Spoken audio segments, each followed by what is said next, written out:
चरणी स्वर्ग असतं, परंतु त्या स्वर्गात जाण्याचं दार हे वडिलांच्या चरणी असतं. चिल्ले बिल्ले आले का त्या म्हणजे त्या वटवृक्षाच्या पिकलेल्या पारंब्या, आणि आज त्या पारंब्या किरकिर करत धिंगाणा घालत आबाभोवती फिरत असतात. ज्यांचा 81वा वाढदिवस अभिष्ट चिंतन आपण या ठिकाणी साजरा करत आहोत. हा सोहळा आपण या ठिकाणी आयोजित केलेला आहे. या सोहळ्याला उपस्थित आमचे सन्माननीय आबासाहेब, उपस्थित सर्व अतिथीगण.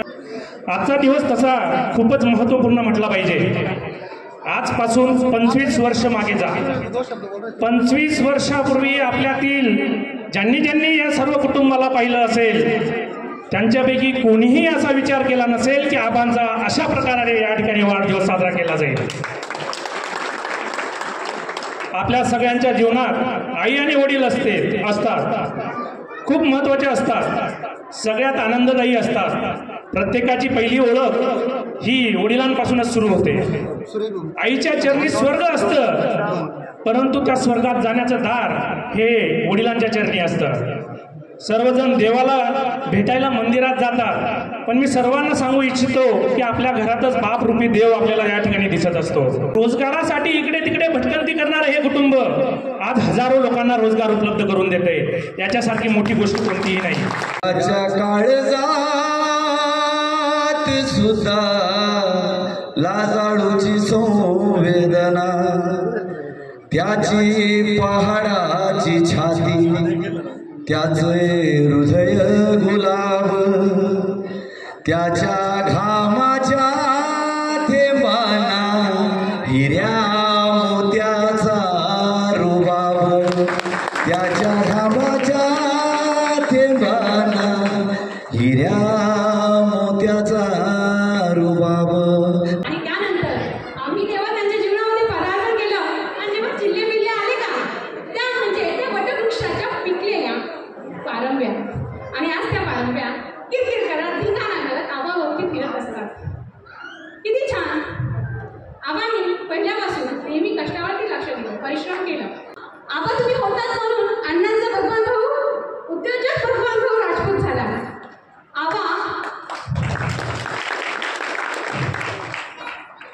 आबा तुम्ही होतात म्हणून अण्णांचा उद्योजक भगवान भाऊ राजपूत झाला. आबा तुम्ही शिक्षणाचं महत्त्व जाणलं म्हणून, आबा पुन्हा सांगते, तुम्ही शिक्षणाचं महत्त्व जाणलं म्हणून आज दादांचा, मी माझ्या 2 नंबरच्या जेठांना दादा म्हणत असते, दादांचा डॉक्टर प्रकाश राजपूत झाला. आबा तुम्ही कष्ट परिश्रम केले म्हणून माझ्या यांचा कॉन्ट्रॅक्टर करता राजपूत झाला. आबा तुम्ही अथक प्रयास केले म्हणून विठाभाऊंचा विठ्ठलशेठ खडीवाले म्हणजे विठ्ठलशेठ राजपूत झाला. आबा तुम्ही होतात म्हणून, आबा तुम्ही होतात म्हणून. आबाच्यासाठी एक गाणं म्हणणार आहे. दादाजी है सबसे अनमोल, कितने मीठे उनके अनुभव के कुछ बोल.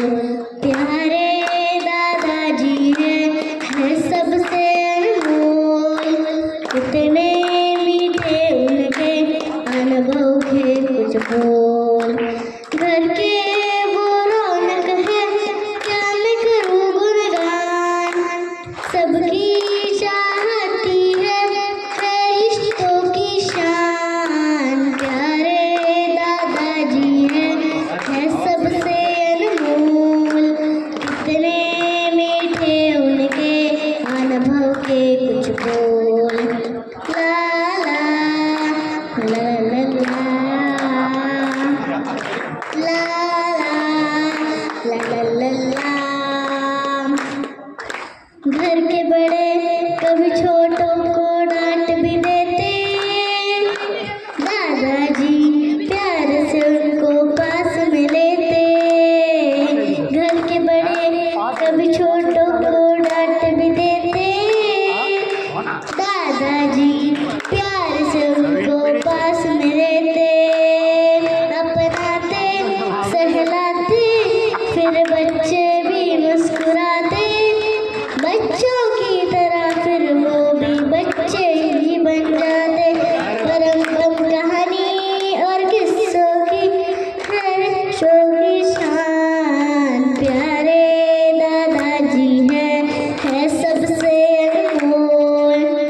कितने मीठे उनके अनुभव के कुछ बोल। ला ला ला ला ला। धन्यवाद। बाबांना 81 वर्ष पूर्ण झालेली आहेत आणि हे 81 वर्ष कशी गेली हे जर सांगायचं ठरवलं तर खूप खरतर असा जमाना त्यांनी आजपर्यंतचे दिवस काढलेले आहेत. बाबांचं पूर्ण नाव नामदेव काशीराम डेडवाड. यांचं गाव बडगाव तालुक्यात सावदा. हा एक सर्वसाधारण परिवार. आपण जर मागे 40 वर्ष गेलो तर बाबांची परिस्थिती जर पाहिली तर बाबांजवळ फक्त 50 आर जमीन. भगवान भाऊंचं 10वी पूर्ण झालं. प्रकाश भाऊ त्यांच्या मागे 9वी 8वीला. त्यांचं 12वी पूर्ण झालं आणि पुढे नंबर लावण्यासाठी किंवा कास्ट सर्टिफिकेट काढण्यासाठी इंजिनिअरिंगला भगवान भाऊचा नंबर लागला आणि डॉक्टरांचा नंबर BMS ला लागला. परंतु इंजिनियर आणि BMS हे लावण्यासाठी बाबांना जी 50 आर जमीन होती ती सुद्धा ती विकावी लागली. मित्र हो, 50 आर जमीन विकून भगवान भाऊंना इंजिनिअरिंगला लावलं, डॉक्टरांना BMS ला लावलं. आई दादा सालाने होते, आई रोजंदारी करायची. तशी परिस्थितीत भाऊंचं शिक्षण पूर्ण झालं, डॉक्टरांचं शिक्षण पूर्ण झालं की भगवान भाऊ आज उद्योगपती आहेत. आज चालू झालेला आहे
एका आपल्या वडिलाचं एक ह्या प्रकारे वाढदिवस साजरा करणं हा माझ्या तरी पाहण्यातला हा पहिलाच प्रसंग आहे. आणि वडिलाचा वाढदिवस साजरा केला याच भावनेतून मी डॉक्टर जीवन सिंग आणि आमची बाकीची औरंगाबादची मंडळी या ठिकाणी उपस्थित आहोत. काय नामदेव, मुलाचं नाव काय ठेवलं भगवान, बरोबर आहे. दुसऱ्या मुलाचं नाव काय ठेवलं करतार, जो विश्वचा पूर्ण तयार करतो. तिसरा कोण विठ्ठल, आणि त्या सर्वांमध्ये कोण करणार प्रकाश. या सर्वांनी सांगड बघा.